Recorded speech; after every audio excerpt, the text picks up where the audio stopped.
लगी मैं हुण वीडियो बनाई चाह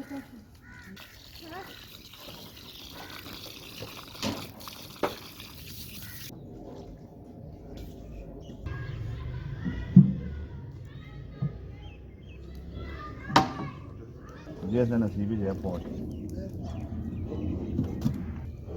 दो ही बाल्टी के यार आती है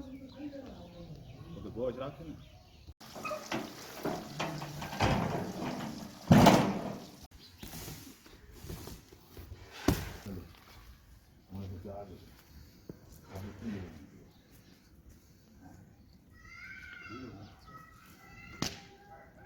मजा खाओ ऐसी आप काम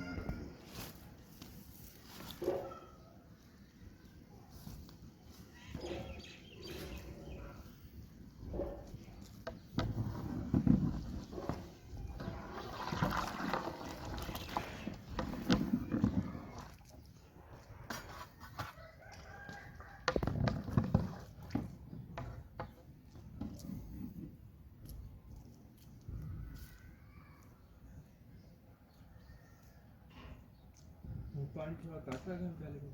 वो अगे भी साथ रखें ये कब हूँ मैंने खाना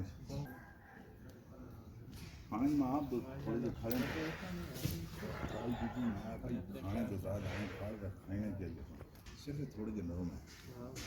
वो तो फिर देने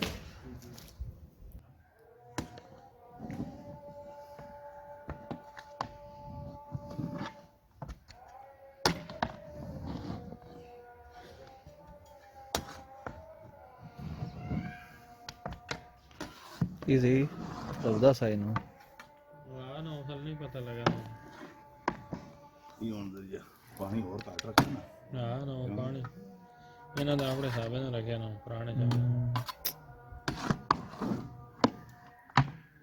वाट छोड़ देना सारी साइड तला ठीक हो गया ਹੁਣ ਤਾਂ ਬਿਹਤਰੀਨ ਹੋ ਗਿਆ ਇਹ ਬਾਅਦ ਜਾ